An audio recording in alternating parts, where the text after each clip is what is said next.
vous. Nous allons prendre la Bible dans le livre de Psaume 15. Amen. Amen. Éternel qui séjournant n'ira dans la tente, qui demeurera sur ta montagne sainte, celui qui marche dans l'intégrité, qui pratique la justice et qui dit la vérité selon son cœur, ne calomnie pas de sa langue, il ne fait pas de mal à son prochain et ne jette pas le déshonneur sur ses proches. Il repousse celui qui est méprisable à ses yeux, mais il honore ceux qui craignent l'Éternel. Il ne rétracte pas s'il fait un serment à son préjudice. Il ne prête pas son argent à intérêt et n'accepte pas de présents contre l'innocent. Celui qui agit ainsi ne chassera jamais. Amen. Amen. Nous allons prier pour introduire l'équipe d'aujourd'hui entre la main du Seigneur. Je vous invite de prier avec moi. Prions ensemble. Père bien-aimé, nous venons encore humblement devant ton trône de miséricorde avec les enfants que tu as enfantés, Père, par le nom puissant de ce nom Jésus-Christ. Ce nom précieux que tu as donné parmi les hommes, même les familles dans le ciel et sur la terre portent tous le même nom, le nom de ce nom Jésus-Christ. Père bien-aimé, tu as donné à tes enfants le peu qui est la parole avec laquelle nous pouvons éteindre toutes les flammes de l'enfer. Et je crois de tout mon cœur, Père bien-aimé, tes enfants, lorsqu'ils sont venus ici, ils sont venus pour que toi tu leur parles. Père bien-aimé, écarte l'homme du côté, dispose la pensée par laquelle la parole doit passer pour s'aimer la sémence. Pour le reste, nous le soumettons en toi. Dans le parfait nom du Seigneur Jésus-Christ, nous avons ainsi prié. Amen. Nous allons prendre nos cantiques. Nous allons prendre le cantique Le Seigneur même. Après, une fois qu'on finit, on va prendre une cantique spéciale que vous en avez. Le Seigneur même. Amen.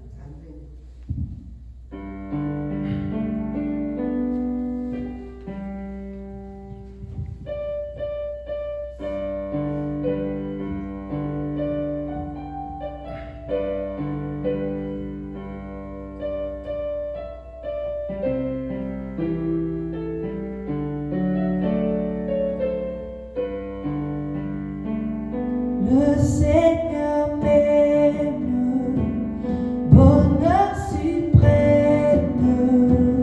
Le Seigneur m'aime, il est amour. Je redirai toujours, le Seigneur m'aime, le Seigneur m'aime, il est amour. Dans la misère, la plus amère, dans la misère, j'étais plongé, vous redirai toujours, Seigneur m'aime, le Seigneur m'aime, il est amour. Dans la souffrance, sans espérance, dans la souffrance, je gémissais, je redirai toujours, le Seigneur m'aime, le Seigneur m'aime, il est amour. Portant ma peine, ma lourde chaîne, portant ma peine, j'étais perdu. Je redirai toujours, le Seigneur m'aime, le Seigneur m'aime, il est amour. Dieu dans sa grâce a pris ma place, Dieu dans sa grâce prit son cher fils. Je redirai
Alice pour la chanson. Amen. Sans plus tarder, on va prendre le cantique Remplis-moi d'amour. C'est le numéro 28.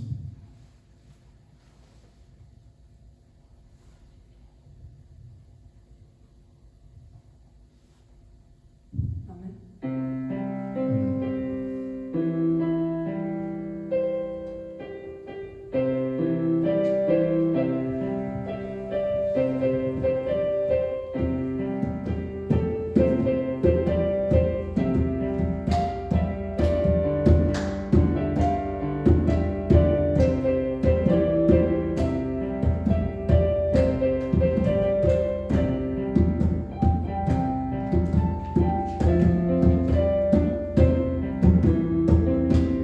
Laisse-moi marcher, Seigneur, par où tu es passé. Chemin conduisant vers le ciel. Partout donnant la joie aux gens abandonnés. Remplis-moi chaque jour d'amour. Oh, remplis-moi. Remplis-moi chaque jour d'amour, comme je marche avec ma colombe. Laisse-moi marcher toujours avec chant et sourire. Remplis-moi chaque jour d'amour. Garde-moi à côté de mon sauveur et-il. Ne me laisse pas dans les ténèbres. Garde-moi du tout et satisfais mon âme. Remplis-moi chaque jour d'amour. Oh, remplis-moi. Remplis-moi chaque jour d'amour, comme je marche avec ta colombe. Laisse-moi marcher toujours avec chant et sourire. Remplis-moi chaque jour d'amour. Bientôt fini la course, la fin de mon voyage. J'habiterai au ciel chez moi. Que je chante roi béni sur la route vers la rive. Remplis-moi chaque jour d'amour. Oh, remplis-moi. Remplis-moi chaque jour d'amour, comme je marche avec ma colombe. Laisse-moi marcher toujours avec chant et sourire. Remplis-moi chaque jour d'amour. Remplis-moi, remplis-moi chaque jour d'amour. Comme je marche avec ta colombe, laisse-moi marcher toujours avec chant et sourire. Remplis-moi chaque jour d'amour. Amen. Amen. Amen. Gloire à Dieu. Amen. Amen. Nous allons commencer notre culte d'aujourd'hui. Sans plus tarder, je vous invite à prendre vos Bibles. Nous allons prendre notre passage habituel dans le livre de Luc 12, versets 54 à 56. Luc 12, versets 54 à 56. Nous allons commencer par là. Après, on va chuter dans 1 Pierre 1, de 10 à 11. Je lis la parole du Seigneur. Amen. Luc 12, 54 à 56. Amen. Il disait encore aux foules, quand vous voyez un nuage s'élever à l'Occident, vous dites aussitôt, la pluie vient et cela arrive. Et quand vous voyez souffler les vents du midi, vous dites, il fera chaud et cela arrive. Hypocrite, vous savez distinguer l'aspect de la terre et du ciel, comment ne distinguez-vous pas ces temps-ci? Amen. Amen. Nous allons continuer dans 1 Pierre, versets 10 à 11. Les prophètes qui ont prophétisé au sujet de la grâce, qui vous ont été destinés, ont fait de ces salis l'objet de leurs recherches et de leurs investigations. Ils se sont appliqués à découvrir à quelle époque et à quelles circonstances se rapportaient les indications de l'Esprit de Christ, qui était en eux et qui d'avance attestait les souffrances de Christ et la gloire qui s'en suivrait. Que Dieu ajoute la bénédiction dans sa parole. Amen. Veuillez vous asseoir. Encore une fois, shalom. Shalom. Shalom. Shalom. C'est notre premier dimanche de ce nouvel an 2025. Amen. Je crois que chacun de vous est reconnaissant à Dieu de lui avoir encore laissé voir 2025. Amen. Amen. Et le prophète de Dieu dit, la meilleure des choses qu'on peut dire à un proche, la meilleure des choses que tu peux dire à un frère ou à une sœur, c'est que Dieu vous bénisse. Amen. Dites à la personne qui est à gauche, à droite de vous, que Dieu le bénisse Que Dieu richement. te bénisse. Amen. Amen. Vous devez croire à cela. Amen. Il ne faut pas que ça soit simplement des mots. Amen. Il faut que ça soit une conviction en vous. Amen. Amen. Et Amen.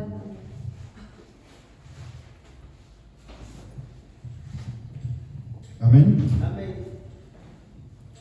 Et aujourd'hui, nous allons continuer toujours de notre thème mise au point sur l'actualité. Bon, j'avais prévu que nous puissions le faire uniquement au mois de décembre, mais vous savez, comme Dieu est souverain, nous sommes arrivés jusqu'en janvier 2025, et jusqu'à là, on n'a pas encore vraiment parlé du sujet qu'on a abordé. C'est plutôt des introductions, mais on verra comment Dieu va diriger les choses. Amen. Amen. Et je crois qu'aujourd'hui, c'est un grand jour, Amen. parce que le prophète de Dieu dit, à chaque fois que Dieu renouvelle son souffle de vie en nous, c'est pour des choses. Ce n'est pas pour manger, c'est bien de manger, mais c'est pour des choses importantes. La première des choses, c'est pour le servir. Et la deuxième des choses, c'est pour nous donner l'occasion de s'améliorer chaque jour. Amen. Et Dieu sait que vous avez eu des choses à faire aujourd'hui. Vous avez eu des projets, des choses à faire à la maison, mais vous avez laissé ça pour venir écouter Dieu et non pas un homme. Amen. Et qu'est-ce qu'est l'homme pour commencer? Amen. Amen. Et je crois que Dieu est là pour vous donner tout ce que votre cœur désire. Amen. Amen. Et vous savez que Dieu voit tout. Il attend tout.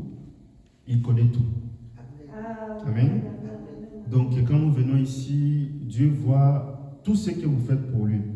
Même en secret, il voit tout ça. Amen. Et Dieu a un livre intitulé le livre des souvenirs Amen. ou le mémorial de Dieu. Chaque fois que vous faites quelque chose de bien pour votre semblable, pour vos proches, vous les soutenez moralement, verbalement, physiquement, Dieu a un livre où il écrit tout ça. Et quand vous aurez des moments difficiles dans votre vie, ayez l'habitude de dire à Dieu, souviens-toi de ce que je fais pour toi dans ma vie. Et quand Dieu va voir cela, il va dire, ma fille ou mon fils, il dit réellement. Et vous allez voir que la chose que vous avez demandée va venir.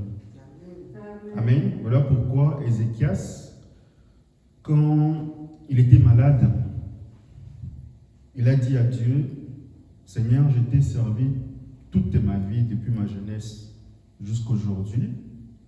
Et Dieu, quand il a vu ça, il est parti regarder dans son livre de souvenirs. venir. Il a vu exactement ce que Ézéchias lui avait dit, c'était la vérité. Et là, qu'est-ce que Dieu a fait? Il a envoyé son serviteur Esaïe pour lui dire qu'il ajoute encore 15 ans de plus dans sa vie. Amen. Et voilà pourquoi c'est important quand nous faisons de bien, nous s'aimons. Amen. Amen. Et c'est important, même si on vous fait du mal, continuez toujours à faire du bien. Ne soyez pas comme des républicains. Amen. C'est très important. Amen. Et là, nous entrons en 2025. Amen. Amen. 2025. En 2025, il vient de commencer. 2024 venait à peine de mourir il y a quelques jours. Il y en a certains parmi nous ont vu la promesse de Dieu s'accomplir dans leur vie. Il y en a d'autres toujours pas. Amen. Et quand Dieu n'accomplit pas la promesse dans votre vie, il y en a certains qui sont en colère. Ils ont de la frustration parce que Dieu justement n'a pas accompli ce qu'il avait demandé. Amen. Ce qui fait que quand vous partez en route, vous sortez de votre travail, quelqu'un il vient et vous dit par exemple je vais aller dans tel endroit. Au lieu d'écouter ce qu'il dit, directement vous dites quoi? Parce que vous êtes sous la pression du monde. Amen. La raison pour laquelle le prophète a dit ceux qui vivent à l'âge de la Odyssée ont 3 choses qui les impactent dans leur vie. S'ils n'ont pas le confort, s'ils n'ont pas l'argent, vous allez voir que s'il manque les 2 choses, ça va créer en eux des intentions nerveuses. Ce qui fait que dans la vie courante, quand vous marchez, les gens sont tout le temps frustrés parce qu'ils espèrent avoir quelque chose de mieux dans la vie. Amen. Et justement, quand la vie n'est pas rose, alors en ce moment, ils sont tout le temps en colère. Amen. Donc Dieu s'attend que nous puissions l'aimer même si on n'a rien. Qu'on ait de l'argent ou pas, notre amour envers Dieu c'est inconditionnel. Amen. C'est très important parce que vous devez savoir que souffrir avec Dieu n'est pas la même chose que souffrir sans Dieu. C'est 2 choses différentes. Dieu peut vous faire passer par des épreuves, mais il sait qu'il a un temps où ces épreuves vont finir. Alors que dans le monde, les gens souffrent réellement parce qu'ils n'ont pas d'autre endroit pour partir. Amen. Mais vous, quand vous souffrez, vous avez un délai. Comme il avait dit à Pierre, avant que le coq chante 2 fois, tu me verras 3 fois. Donc il savait dans quelle mesure où Pierre pouvait supporter ces épreuves. Amen. Et c'est très important. C'est très important parce qu'aujourd'hui, les gens ils veulent lutter contre les circonstances de la vie. Oh Dieu, pourquoi je suis comme ça? J'ai passé une sale journée, je suis allé au travail, j'ai raté les listes, je suis arrivé au travail, mon patron m'a trop donné des responsabilités, je n'en peux plus. Je rentre à la maison. Il coupe le travail, il rentre. Et quand il arrive à la maison, il dit, j'ai passé une sale journée. Or, le jour n'est pas mauvais, mais c'est la manière dont tu te comportes devant le jour qui définit ton attitude. Amen. Et si vous êtes toujours là en train de vous plaindre, la vie va se comporter de la même façon que vous vous comportez envers lui. Amen. Voilà pourquoi je recommande cette année arrêter de lutter contre les circonstances de la vie. Arrêtez de lutter contre vos problèmes. Amen. Venez avec ça au pied de Dieu. Il va vous donner les repos. Et les repos que Dieu vous donne, c'est la paix du cœur. Amen. Voilà pourquoi c'est très important de rechercher d'abord le royaume des cieux. Et quand vous recherchez le royaume des cieux, tout ce qui vient ailleurs, Dieu va vous les donner. Amen. Parce qu'aujourd'hui, quand on dit que Dieu vous bénisse, on dit Amen. Après, les mois passent, quand Dieu leur bénit toujours pas, il se fâche. Pourquoi? Parce que quand nous disons que Dieu vous bénisse, nous sommes en présence de 2 personnes.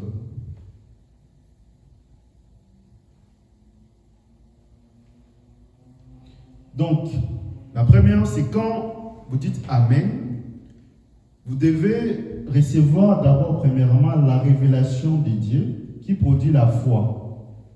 Une foi parfaite dans ce que vous croyez. Amen. Et le second, c'est des personnes qui ont la foi dans leur mental. Donc, Amen, ça se limite là, mais ça ne va pas jusqu'au cœur. Ce qui fait que quand nous disons que Dieu vous bénisse, quand vous sortez dehors, quelqu'un vous dit, est-ce que tu es sûr? Ce que tu as demandé à Dieu, Dieu va te donner. Tu commences à douter et c'est fini. Amen. Amen. Donc, quand Dieu vous donne, vous dites Amen, il doit d'abord, premièrement, vous donner la révélation. Sa révélation à lui, pas votre révélation.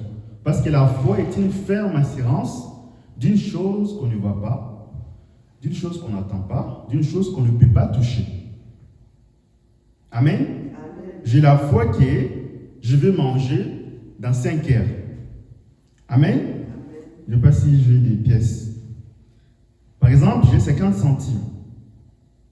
50 centimes ici, je ne peux pas le manger. Mais pour moi, c'est ça la foi.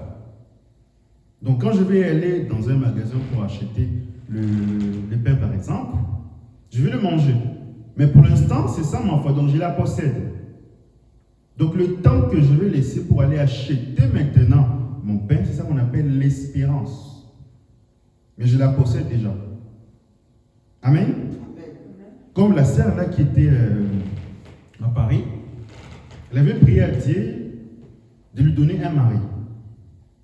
Alors qu'il n'avait même pas un couple de fiancés, elle est partie dans des magasins pour regarder la robe du mariage. Il est allé maintenant chercher comment on fait, on prépare les mariages, alors qu'il n'avait encore rien. Après quelques mois ont passé, tout lui a donné un mari. Et ce mari apparaît tout le monde. Donc il avait d'abord créé un monde où sa foi existait. Amen. Amen. Parce que la foi est une vision à longue portée. C'est une jumelle. Vous voyez la chose que vous espérez. Et quand vous laissez le temps, vous allez voir que la chose que vous avez espérée va se concrétiser. Vous êtes au chômage, vous dites à Dieu, Dieu, je veux avoir une maison. Je ne vais pas avoir une maison, mais je vais acheter une maison alors que vous avez moins 5 000 euros dans votre compte bancaire. Vous êtes en découvert. Mais vous commencez à faire des recherches. Un jour ou l'autre, ce que vous avez demandé, ça va s'accomplir. Parce que vous avez orienté votre pensée dans la chose à laquelle vous avez cru. Vous avez cru pardon. Amen. C'est très important. Voilà pourquoi Paul et Jacques avaient eu une sérieuse discussion dans la Bible par rapport à la foi d'Abraham. Parce que Paul, quand il parlait d'Abraham, il disait qu'Abraham ne douta point, mais il crie à Dieu. Jacques est venu, il a dit non, moi je ne crois pas ça. C'est par les œuvres qu'Abraham avait crié, parce que quand Abraham, Dieu avait dit à Sarah qu'il aura un fils, Abraham est allé acheter des couches, etc. Il a dit non, c'est par les œuvres. Et le prophète de Dieu dit que les deux ne se contredisaient pas. Ils disaient la même chose. Amen. Mais l'autre voyait la foi, mais l'autre voyait les œuvres. Amen. Voilà pourquoi le prophète nous a prêché. La foi est une œuvre exprimée. C'est très important. La foi aussi, c'est l'audace. Quelqu'un vient vous dire, il prend les revolvers, il dit, je vais vous tuer. Il vous met là. Non, je ne vais pas mourir. C'est l'audace. Vous partez en entreprise, lors de l'entretien, quelqu'un vous appelle et vous dit, quelle est votre motivation pour le poste?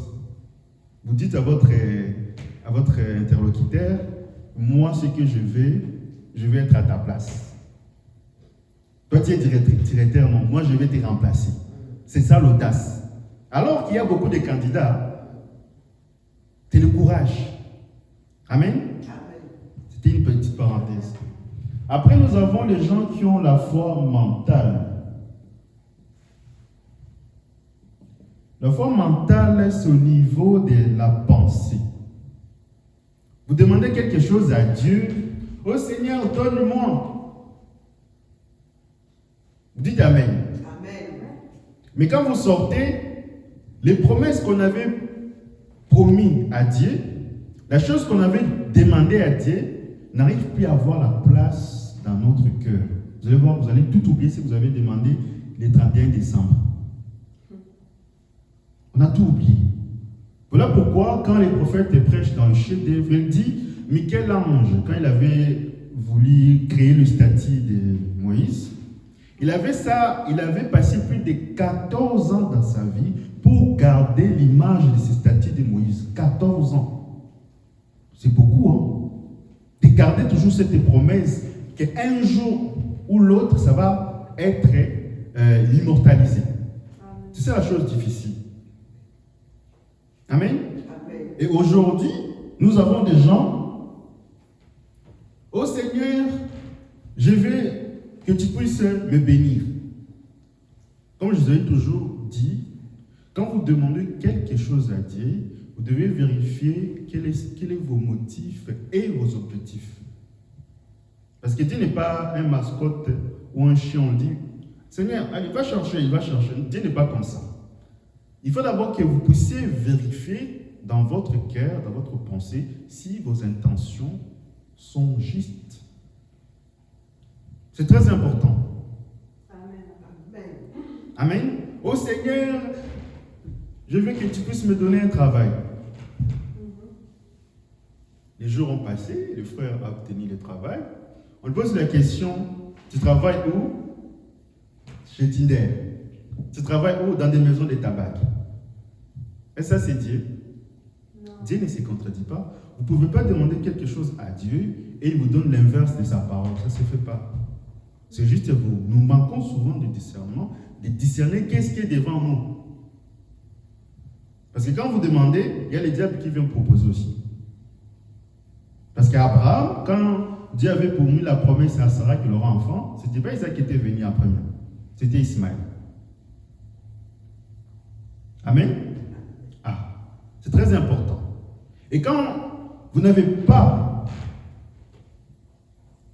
la foi mentale, alors en ce moment, vous pouvez demander quelque chose à Dieu. Amen. Parce que dans la foi mentale, nous avons une foi émotionnelle. Émotion négative. Parce que l'autre fois, on avait distingué qu'il y en a deux. Oh Seigneur, je vais être béni. Allez, on crie fort. Mais si on entre, des années passent, toujours rien. On ne comprend pas.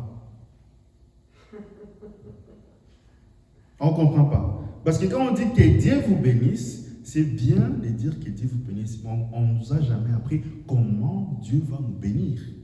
C'est ça la question qu'il faut se poser. Comment? Amen. Amen. C'est très important ce que nous disons. Et quand nous demandons à Dieu, par exemple, souvent nous utilisons la foi parfaite. Mais il arrive parfois quand on prie pour des malades, par exemple, vous allez voir une personne adulte, quand on prie pour lui, la guérison va prendre plus de temps à s'accomplir qu'un enfant. Vous avez déjà remarqué. Parce qu'un adulte, quand on lui dit que tu vas être guéri, il va commencer à réfléchir. Mais un enfant ne réfléchit pas. Amen, amen, il croit. Voilà pourquoi Jésus, quand Jésus avait prié pour Lazare, Lazare était mort, mais il avait utilisé sa foi, la foi de Jésus. Il a utilisé sa foi pour que Lazare puisse être ressuscité. Il était mort, mais quand la femme là, qui avait la perte de sang, est venue le toucher, Jésus a dit, j'ai senti une force me quitter. Il était fatigué. Donc quand vous utilisez la foi de Jésus, vous aurez toujours ce que vous demandez. Parce que cette foi, ne doutez pas, cette foi ne raisonne pas, cette foi croit que la parole est vraie. Ce qui fait que quand il pouvait dire aux disciples, vous devez avoir la foi comme de la moutarde. Vous savez la moutarde? C'est l'espèce végétale qu'on ne peut pas l'hybrider avec d'autres espèces. Amen. Amen. Voilà pourquoi vous devez avoir ça. Et la foi de Jésus, c'est très important. J'en en parlerai quand on arrivera au troisième pôle. Vous allez voir que la guérison que le prophète avait faite avant 1956 et après 1956, ce n'était pas la même chose. Parce qu'après 1956, quand il a ouvert la parole, les guérisons, plusieurs de ces guérisons étaient différentes. Si vous avez bien remarqué que dans l'amour divin, ou dans l'absolu par exemple, quand il priait pour un enfant, ce qu'il faisait, la première des choses, il disait, Seigneur, si c'était ma fille, je ne voudrais pas qu'elle soit dans cette situation. Amen. Donc il devait d'abord projeter l'amour. Et quand il projette l'amour, ensuite la grâce prend la relève. Vous pouvez prier pour quelqu'un, mais vous n'avez pas la compassion dans votre cœur. Ça ne va pas produire des effets. Vous devez d'abord vous mettre à la place de la personne. Quand vous ressentez quelque chose en vous, alors en ce moment, ça va produire la guérison. Amen. Voilà pourquoi le Seigneur Jésus-Christ, quand il avait vu Lazare mourir, il est retourné, on a dit non, Lazare est mort. Le Seigneur Jésus-Christ attend que Dieu, il plaira. Mais quand il a dit Lazare sort, c'était plus qu'un homme. Parce qu'il pouvait être touché par les sentiments de nos infirmités. Il a été touché par ça. Amen. Et c'est très important quand nous parlerons sur la guérison que le prophète avait prêchée. Après 1956, vous verrez que ce n'est pas du tout la même chose quand il avait prêché avant. Amen. C'est très important. On prendra beaucoup d'exemples pour appuyer cela. Mais ça, c'est un autre enseignement. Nous remettons ça de côté. Nous continuons. Après, aujourd'hui, comme souvent je parle avec les gens, bon, pas forcément d'ici, hein, les gens ailleurs, la plupart des gens, quand on leur donne des conseils dans la vie, quand ils ne sont pas d'accord, ils développent des complexes. Oh non, bon, moi je ne crois pas à ce que tu dis, mais c'est pas grave, on est des frères. Amen. Amen. Donc aujourd'hui, il y a des gens, quand on les reproche par rapport à certaines choses, pas des reproches difficiles, non, on reproche avec amour, comme Paul dit. Et quand on leur fait des reproches, justement pour qu'ils puissent retourner dans la parole, bon, dans ce cas, il dit que tu deviens son ennemi. Donc on devient ennemi à quelqu'un parce qu'on dit la vérité. Alors que quand ils vont chez des médecins, le médecin leur dit par exemple, vous souffrez de ça, vous faites ceci, donc prenez l'ordonnance. Vous ne verrez jamais ces gens-là se fâcher. Et toi, médecin, viens te frapper. Jamais ils font ça. Mais quand la parole éclaire la personne, vous allez voir qu'il développe des complexes. Ce qui fait que quand on se croise, il te dit bonjour avec froideur. Et quand c'est comme ça, et l'habitude de ne pas changer.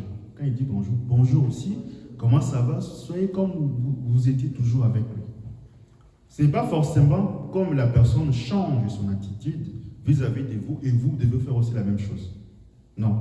Parce que Dieu va vous juger en fonction de votre attitude et lorsque votre frère est en erreur. C'est ça que Dieu regarde. Amen. Parce qu'aujourd'hui, nous avons des gens qui se transmettent des démons sans le savoir. Ils montent dans le bus, ils voient le conducteur de bus, il dit bonjour, le conducteur ne répond pas, il va. Le conducteur, c'est un raciste. Ils vont voir. Et prochainement, quand je vais monter le bus, je ne veux plus leur saluer.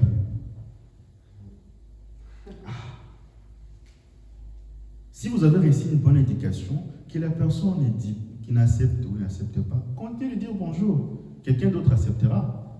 Donc il faut concevoir votre victoire. Parce qu'il y a des gens aujourd'hui qui se transmettent des démons sans le savoir. C'est ça les influences que le prophète a prêchées. Les influences d'une autre personne qui influencent nos vies.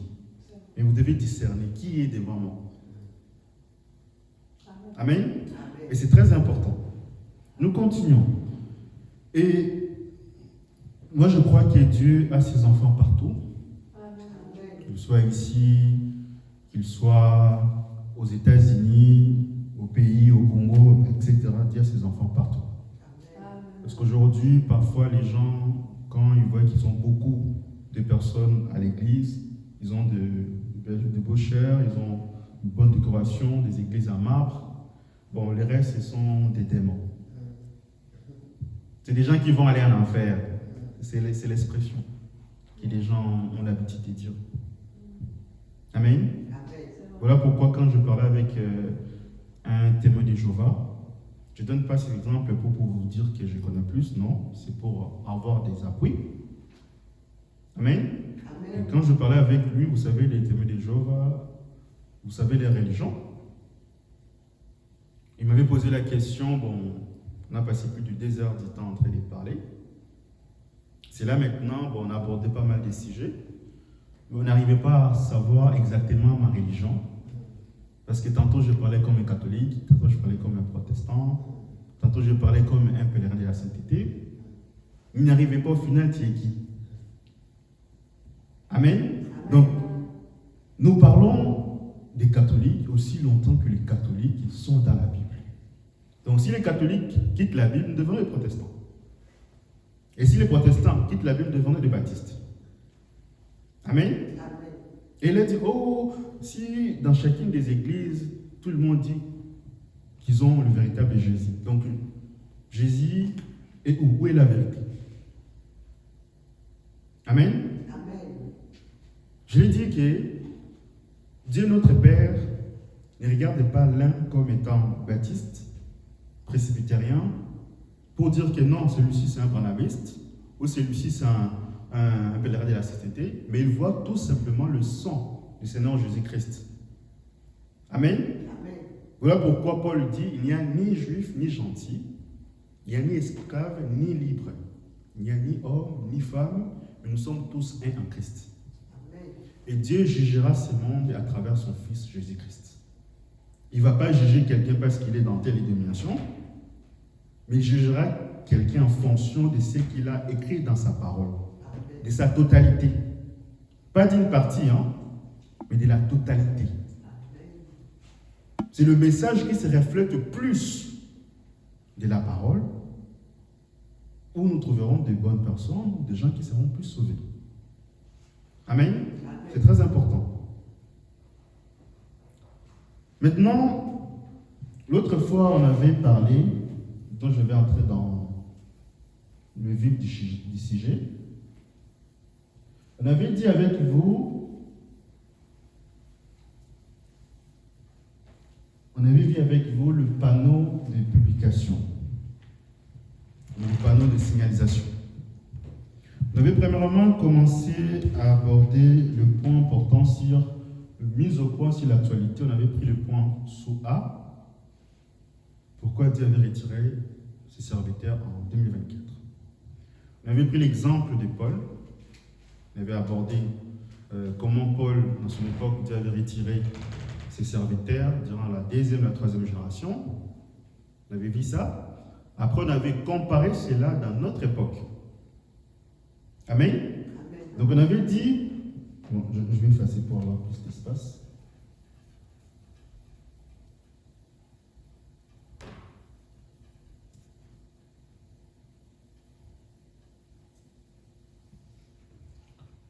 Ça avait commencé de 1906 en 2026. Donc on avait dit que la même chose va se passer durant ces intervalles. 1906 plus 40, on avait 1946, plus 40, 1986, plus 40, 2026. On avait dit que le prophète avait passé plus de 12 ans dans sa vie en train de montrer les gens les panneaux de signalisation. On avait dit, c'était un carrefour. On avait dit que ça c'était le premier pool, si je me rappelle bien, le premier pool, deuxième pool et troisième pool. Amen. Amen. Et quand nous passons, là maintenant nous allons aborder de 1956 jusqu'en 1965. C'est là où le véritable message a commencé. Amen. Amen.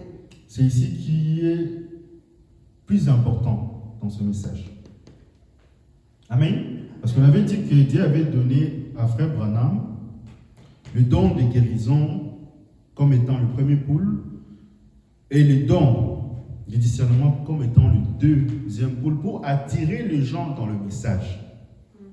Et quand il les a attirés, il devait maintenant avoir des Élis parmi eux.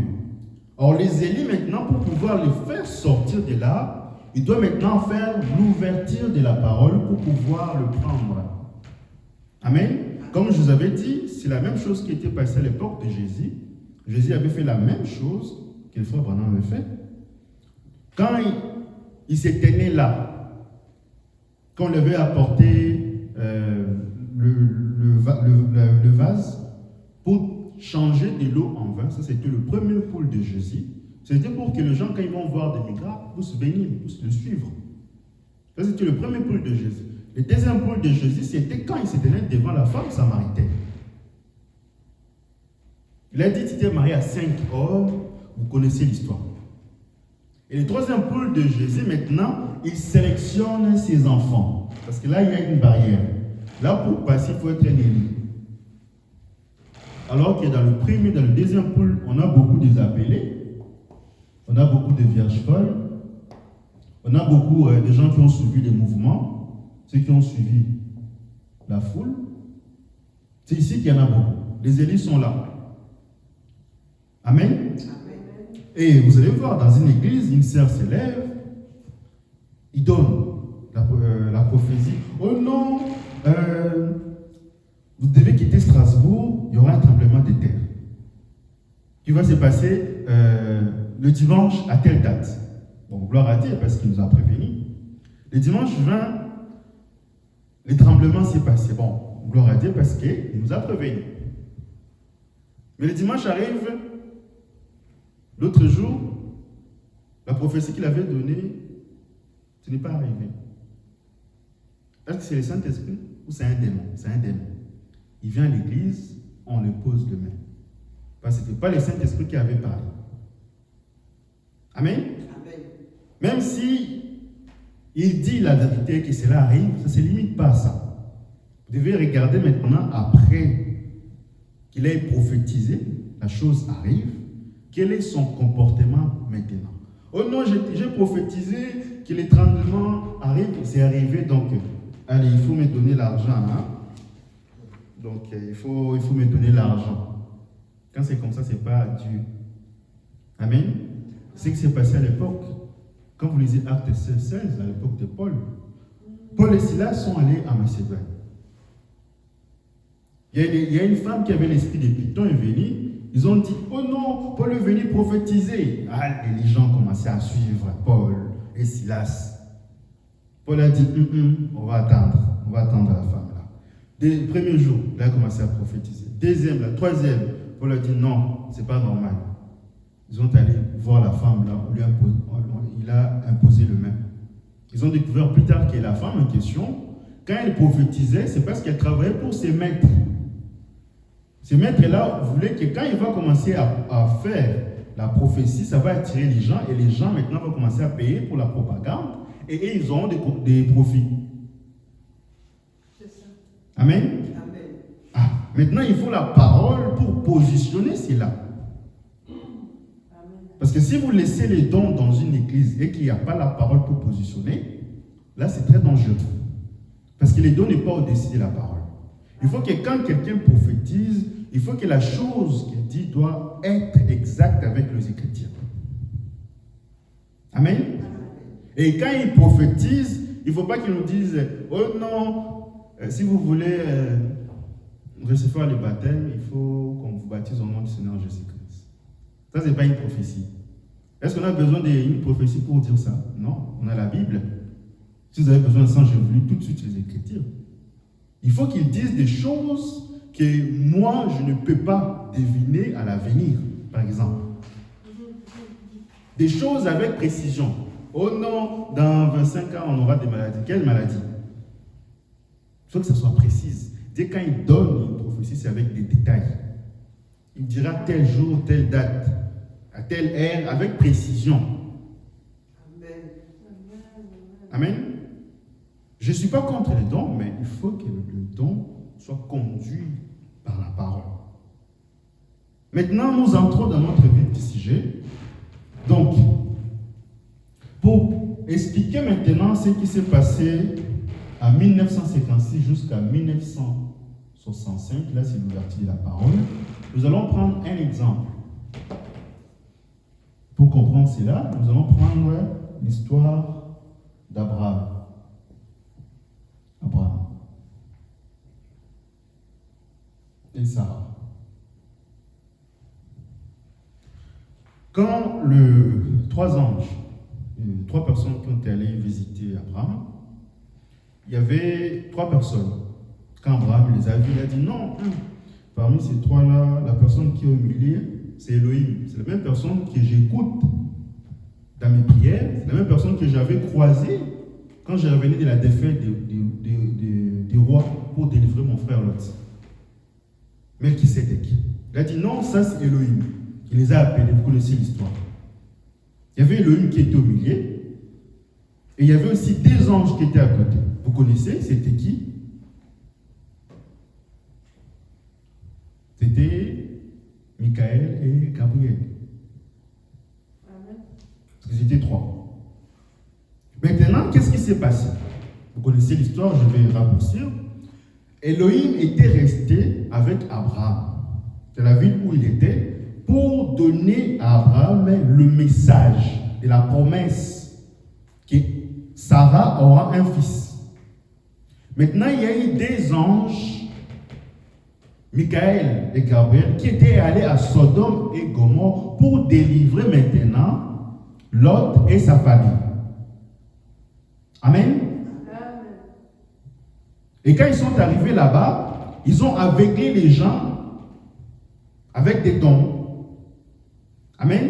Et quand il les a aveuglés, c'était pour justement faire sortir Lot, parce que quand ils sont arrivés là-bas, les femmes qui étaient dans cette ville-là sont venues dire à Lot, « Hé Lot, on a vu les deux jeunes hommes beaux entrer ici, il faut que tu puisses nous donner. On va aller avec eux dans les hôtels. » L'autre a dit, non, il ne faut pas faire ça. Prenez même mes filles, partez avec eux, mais ne touchez pas aux serviteurs de Dieu. Ils ont commencé à insister, et les anges sont venus, les ont frappés d'aveuglement. Ils ont pris Lot de force. Quand toi tu refuses de sortir, ils l'ont pris à la main. Vite, allez, on sort vite, avec force, comme la Bible le dit. Amen. Donc, on voit que Abraham était resté avec Sarah. Sarah était le type de l'épouse. Et Abraham était le type de frère Branham. Amen. Amen. Parce que nous allons les actualiser maintenant dans notre temps. Et le frère Branham, en 1946, Dieu a suscité des grands hommes, donc les deux anges, à la personne de Oral Robert et Billy Graham. Donc ces gens-là avaient des dons de discernement, des dons de guérison dans le monde, justement pour aveugler les gens de Sodome et Gomorrhe, parce qu'ils ont refusé le message de leur temps. Ils ont refusé ces messages que nous prêchons. Amen. Comme Dieu n'est pas quelqu'un qui dicte les gens, si vous croyez que pour vous le Seigneur Jésus-Christ est votre Dieu, point final, vous vivez comme vous voulez, il va prendre justement votre croyance, la partie à laquelle vous croyez, pour vous donner quelque chose qui est à votre niveau. Amen. Donc Dieu a suscité ces hommes-là maintenant pour aveugler les gens dans le monde. Ce qui fait que dans le ministère de frère Branham, il avait mis la main sur Tommy Osborne. Tommy Osborne, quand il était allé en Inde, je pense que vous connaissez l'histoire, il est arrivé là-bas, il a voulu lancer un défi contre les Indiens. Il a échoué.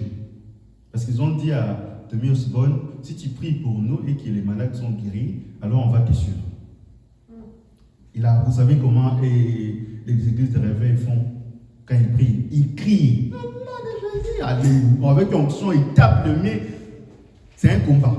C'est ça. Après, il est rentré aux États-Unis, il s'est commencé à se poser des questions, à remettre en cause sa foi. C'est là maintenant Daisy qui était sa femme, Il était allé maintenant dans une cérémonie où le frère Branham prêchait.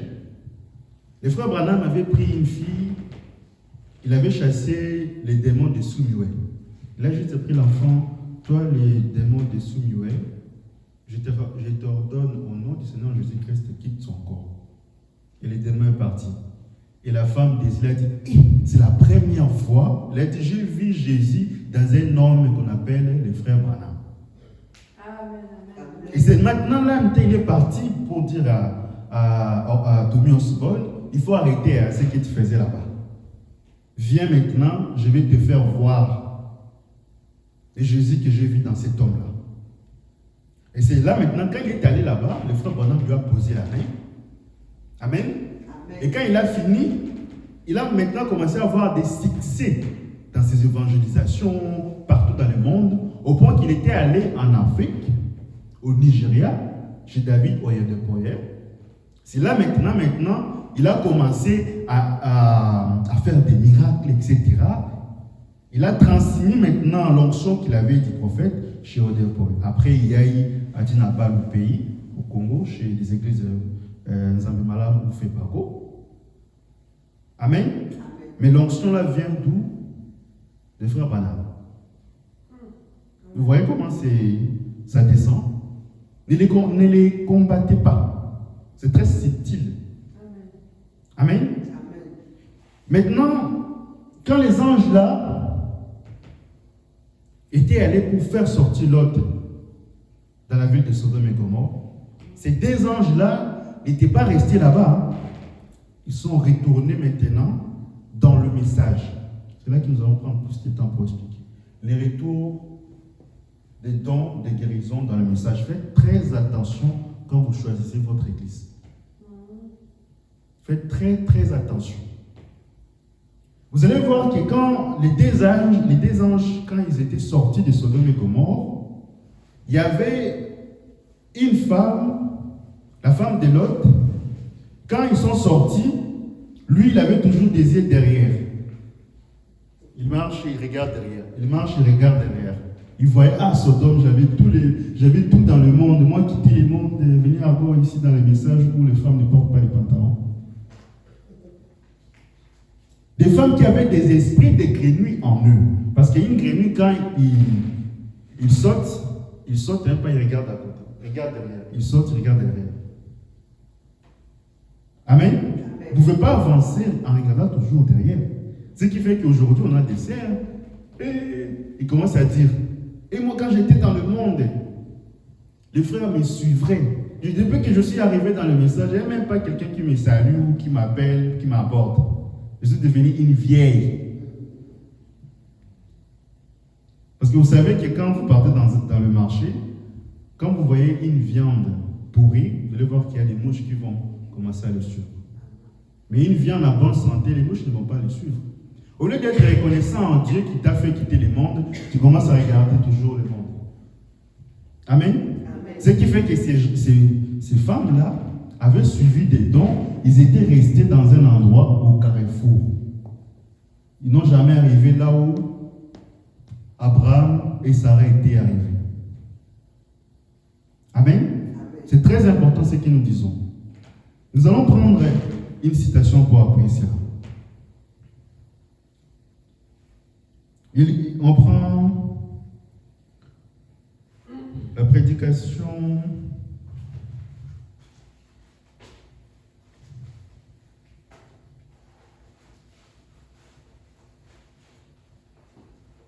un instant. Si les ailes d'une colombe blanche comme la neige. Parce que j'ai écouté cette prédication la nuit et c'est là que je suis tombé sur ça. Et je remercie Dieu de m'avoir conduit comme ça. Parce que cet exemple colle exactement avec ce que nous prêchons. Amen. Amen. Nous allons le lire. Et j'avais pris, vous savez, moi quand je compose une prédication, quand j'écoute, quand Dieu me révèle quelque chose, je prends, j'écris à côté. Je dis, là ça va coller à ça. Donc je mets de côté. Après, quand j'écoute encore une autre, je mets de côté. Après, vous allez voir, ça va commencer à former une pièce de puzzle, après ça forme une prédication et un enseignement. Amen. Paragraphe 9. J'aimerais donc, il y a juste une petite chose, un petit incident qui s'est produit. On me racontait tout à l'heure qu'un frère qui peut-être ici ce soir, à la réunion, venait juste de quitter les systèmes dénominationnels. Or, le système dénominationnel, on a dit qu'il y en a deux. Il y a les dénominationnels dans le monde, là c'est les dénominationnels dans le message. Oh non, depuis que je suis arrivé dans le message, bon, je me comporte bien, je ne porte plus de pantalon, je ne parle plus,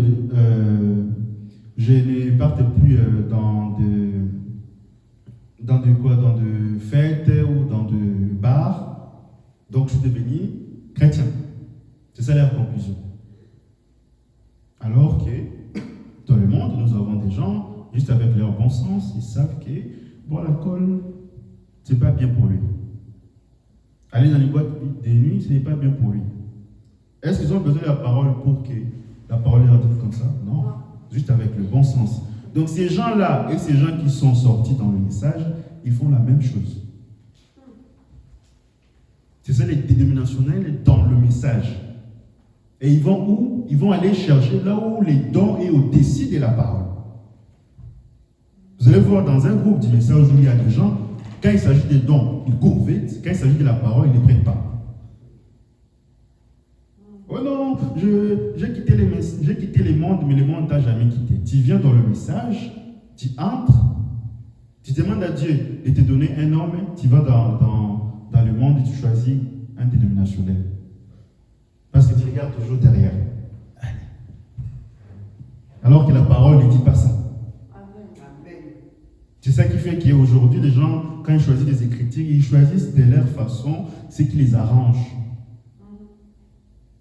Amen. Nous continuons. Il dit, vouloir attendre parler du message, il est venu à Chiffre, là où il prêchait justement la prédication. Mais il s'est égaré, il ne savait plus où il se trouvait, il s'est donc rendu en vue. Il voit un rassemblement et demande, est-ce que c'est Billy Branham va prêcher? Vous écoutez sa question? Donc il pose justement la question, est-ce que c'est le frère Branham qui va prêcher? Là c'est un élu. Il ne s'était pas arrêté là où il y a les dons. Nous allons continuer, vous allez comprendre. On lui dit non, c'est ici que Billy Graham va prêcher sur le film. Vous écoutez?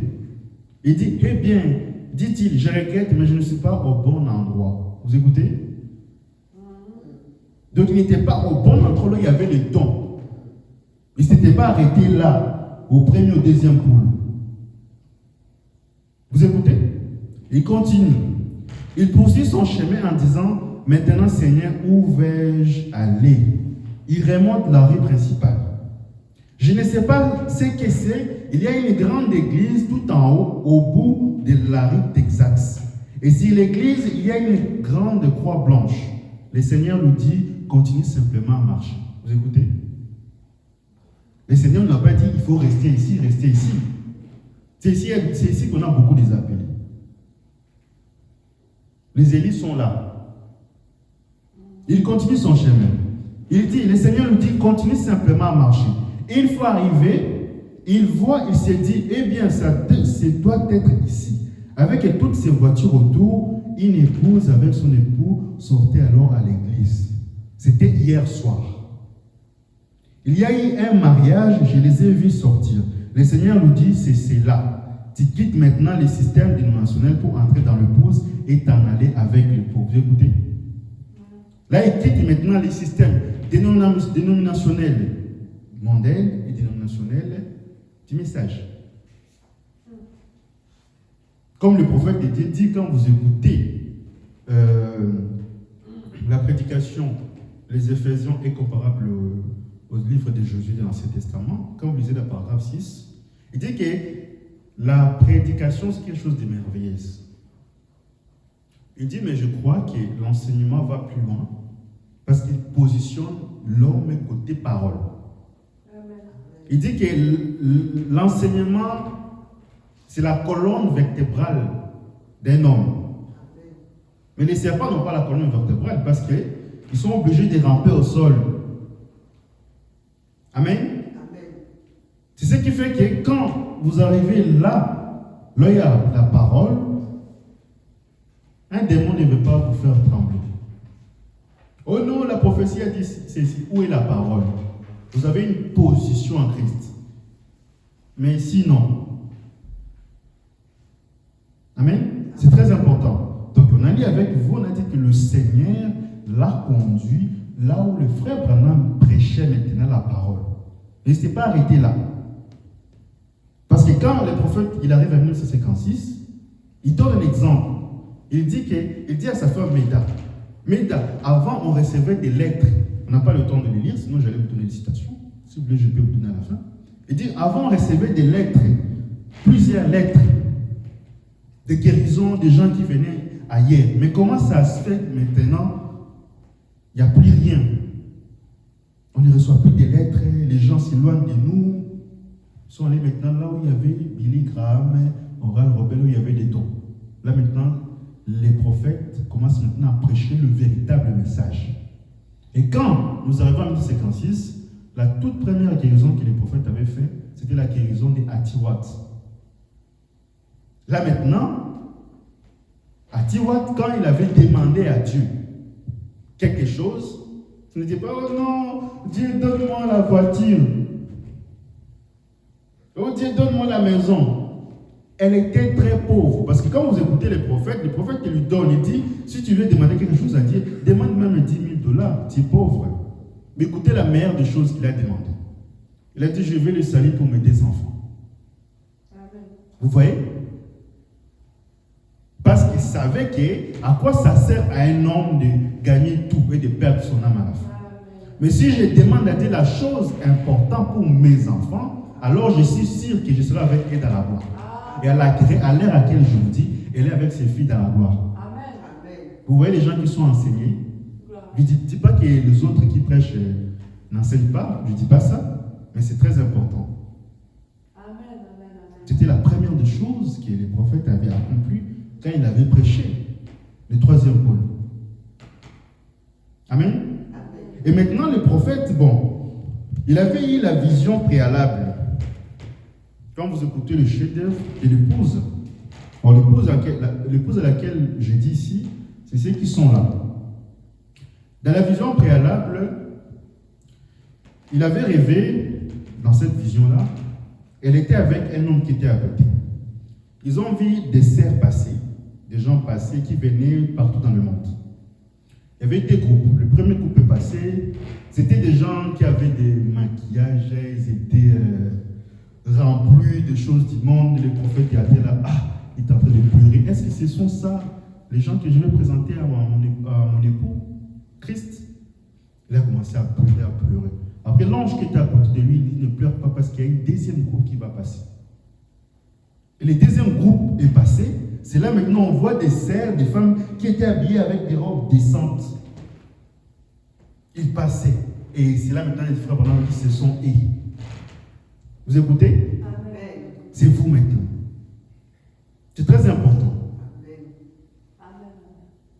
Amen. Parce qu'ils étaient au moins 12 qui étaient passés. Ils venaient partout dans le monde. Chacun portait des vêtements selon sa coutume. Il y avait des gens qui avaient les chapeaux des cow-boys. Parce qu'aujourd'hui, on a des gens, ils ont l'habitude de copier les prophètes. C'est bien, je ne dis pas que c'est mauvais, c'est très bien. Mais les gens qui venaient de l'autre côté avaient leur propre coutume. Il y avait certains qui avaient des blousons, d'autres avaient des... Vous savez, les vêtements que les Sud-Africains portent souvent à la paix, long comme ça, avec des traits là. Le prophète a vu chacun défiler en portant des vêtements selon ses coutumes. Amen. C'est très important. Nous continuons. Maintenant, nous allons parler de ceux qui quittent le message. Parce qu'il y en a certains, on vous avait dit, qui restent là, qui ne bougent pas. Il y en a ceux qui traversent, il y en a ceux qui rentrent. Ils arrivent ici en voiture, font un demi-tour et retournent. Mais comment ils les quittent? Parce que Dieu dit, nul ne peut venir à moi sans que le Père l'attire. Donc si vous êtes venus, soit vous avez suivi les mouvements, et quand vous arrivez au message, on prêche la parole, oh non, c'est des choses dire, allez, je rentre là où j'étais. Amen. Ce qui fait qu'à l'époque de Moïse, il était sorti 2 millions, mais il n'y en avait que 2 qui étaient entrés. 3, pardon. Il y avait Moïse, il y avait Moïse, il y avait aussi les deux autres, j'oublie souvent leur nom. J'oublie le nom. Josué et Caleb, merci. Josué et Caleb, les enfants qui étaient nés dans le désert. Amen. Mais les restes là, tous, ils étaient éliminés parce que quand les moments des tests arrivent, ils n'arrivent plus à tenir parce qu'ils ont passé plus de leur temps au don, au lieu de passer plus de temps devant la parole pour leur positionner côté parole. Amen. Amen. Parce que le temps que nous ne perdons pas le temps ici. Parce que vous devez savoir qu'à chaque fois que nous prêchons la parole, ça lève quelque chose de mauvais en vous. Amen. Donc on prêche aujourd'hui, les dimanches prochains on prêche, il y a toujours quelque chose qui sort. Vous allez voir, même quand vous prenez de l'eau, vous mettez la saleté dedans, vous allez voir quand vous ajoutez, donc ça va se remplir plusieurs fois quand vous ajoutez. Vous allez voir que l'eau qui était sale est devenue propre. Mais il faut garder une stabilité dans la parole pour que ça soit nettoyé. Mais si, par exemple, aujourd'hui, vous écoutez la parole, après 1 mois, 2 mois, vous retournez, vous venez écouter, vous pensez qu'il y aura une stabilité? Non. C'est quelque chose qui est régulier, qui doit grandir. Amen. Parce que le Saint-Esprit en vous, c'est comme un bébé. Vous mangez tous les jours, le poulet, tout c'est bien. Mais lui aussi, il a besoin de manger. Il ne mange pas les KFC, il mange la parole. Amen. Donc ici, il mange aujourd'hui, après 1 mois, il mange. Si on pouvait prendre l'image de notre homme intérieur et projeter là devant, il y aura certains qui vont foutre leur image. Est-ce que ça c'est moi? Oui, c'est toi. Vous aurez pitié même de votre propre âme. Amen. Voilà pourquoi quand vous écoutez le prophète donne dans la prédication de la soif l'exemple de cet homme-là, esclave qui était allé dans un autre pays. Je pense que je vous avais déjà dit.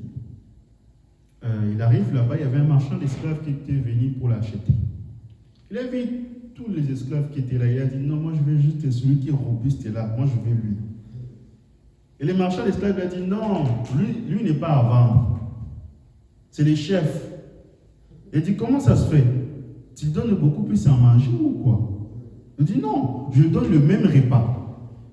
Mais comment ça se fait que lui il est plus robuste? Il a dit non, il a dit, c'est là maintenant il explique que non, il venait d'un pays où son père était roi.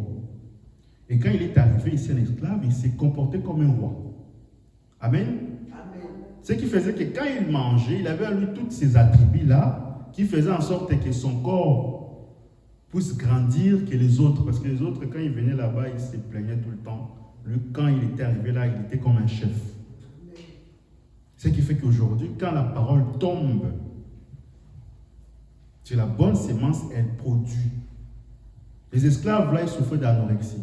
Les anorexies peuvent manger tous les jours, chaque jour. Il ne peut pas devenir gros, c'est son corps. Amen. Lui, il avait un corps robuste. Ce qui fait que quand vous écoutez la parole, vous grandissez. Chaque jour, vous grandissez. Le Saint-Esprit en vous, ce n'est pas un bébé. C'est un adulte. Parce que Dieu peut vous donner, prenons des exemples. Des personnes qui ont reçu le même Saint-Esprit le même jour. L'un, il est plus spirituel que l'autre. Pourquoi? Parce que l'autre, il passe plus de temps avec Dieu, il écoute la parole et grandit. Mais toi, tu n'écoutes pas. Comment tu veux que le Saint-Esprit grandisse en toi? Tu ne peux pas grandir. Tu ne vas pas dire que non, pourquoi tu le bénis? Parce que non, il a passé plus de temps avec Dieu. Ah. C'est important. Donc, on n'aura pas le temps d'aborder ça parce que j'allais prendre 1 Corinthiens 18 pour expliquer comment ceux qui quittent les messages retournent là, dans le monde. C'est tout un enseignement. Mais je vais prendre juste une aperçu pour expliquer avec des citations comment ils quittent le message. Parce que quand le Seigneur Jésus-Christ, il s'était né là, il disait aux gens qui étaient là, celui qui ne mange pas ma chair, ne boit pas mon sang, n'est pas digne de moi. Les pharisiens qui avaient suivi la foule, ils disent, nous mangeons sa chair, On est devenus des cannibales. Allez, quittons. Le prophète il dit que c'était fait exprès. Amen. Pour qu'ils écoutent, c'est là qu'ils puissent sortir. On ne chasse personne ici. Hein. Le prophète dit, nous devons prêcher comme si tout le monde va aller au ciel. Mais nous savons que ce n'est pas tout le monde qui va aller au ciel. Mais il faut qu'on vous dise. Donc ils ont quitté. Et les disciples, Jésus a tourné vers eux. Vous voulez aussi partir, dit, à qui irions-nous? Toi, c'est la parole de la vie. À qui irions-nous? Donc, on va aller doucement. Même dans la vie de Jésus, hein, il partait chez les prostituées pour parler avec eux. Et les pharisiens qui étaient là. Oh non! Lui qui se croit Jésus, Dieu, il parle avec une prostituée. Est-ce qu'il n'a pas les discernements pour savoir qui est devant elle? Le prophète dit dans ce rangé aux côtés de Christ, il dit que c'était pour leur donner des occasions de chute. En voyant ça, ils vont critiquer, comme ça ils auront l'opportunité de quitter. Et c'est exactement dans la parole. On en prendra des citations. Vous verrez, ça s'est passé exactement dans notre époque. C'est la même chose. L'histoire n'est fait qui s'est répétée. Mais bien avant de parler de ça, nous devons d'abord, je vais prendre un petit temps pour expliquer qui est Jésus. Parce que le prophète, quand il a prêché Dieu dévoilé en 64, ce n'était pas la même chose qu'il avait prêché avant 64. Parce que le Jésus qu'il a prêché après, pour certains, c'est un grand-père. Mais pour les élites, c'est un papa qui corrige ses enfants. Vous allez voir que quand je vais vous envoyer pour la prédication, vous allez écouter la semaine, lisez bien, vous allez voir que le prophète dit, vous qui écoutez mes bandes, là il s'adresse à nous qui lisons les citations, nous écoutons la parole, il dit, paragraphe 21, vous qui écoutez le bande, j'espère et je vais croire que vous avez réussi une compréhension spirituelle d'attendre Dieu, parler sans le dire carrément, ouvertement devant vous. Et quand il finit cette phrase, il continue, il dit, parfois nous devons dire des choses de manière à faire sortir, de manière à faire réfléchir. Et quand il finit de dire ça, c'est là qu'il donne l'exemple que je vous ai donné, où il disait que quand il s'était né là, il dit, celui qui ne mange pas la chair et ne boit pas mon sang, il explique. Et on lui a posé la question après le quitte, pourquoi Dieu pourrait faire des choses pareilles? Et le prophète a dit, c'était fait exprès. Vous allez voir, cet même esprit est dans des citations et dans les bandes. Maintenant, à vous de choisir quelle est votre position. Parce que la révélation, c'est Dieu qui le donne. Parce qu'il a dit, ce n'est pas la chair et le sang qui t'ont révélé cela, mais mon Père qui vit dans les cieux. Nous allons continuer ça le dimanche prochain, Dieu voulant. Que Dieu vous bénisse. Nous allons nous lever pour prier.